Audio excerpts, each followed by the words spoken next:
मांडली होती ड्रग्सच्या बाबतीत। फडणवीस साहेबांनी होम मिनिस्टर म्हणून त्याला उत्तरही दिलं होतं आणि उत्तर खरंच चांगलं होतं। अध्यक्ष महोदय, पण फक्त ते उत्तरच राहिलं का एवढीच शंका त्या ठिकाणी मला वाटते।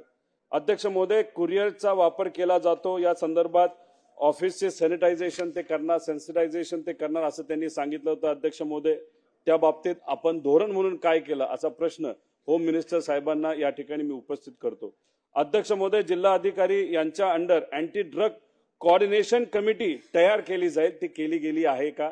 त्याची कुठली स्ट्रॅटेजी आहे का? त्याच्याबद्दल आपण पुढे काय करणार आहोत आणि कुठल्या कुठल्या जिल्ह्यामध्ये अशा पद्धतीची कोऑर्डिनेशन कमिटी ही निर्माण केली, त्याचा काय स्टेटस आहे असा प्रश्न अध्यक्ष महोदय मी इथं होम मिनिस्टर साहेबांना करतो।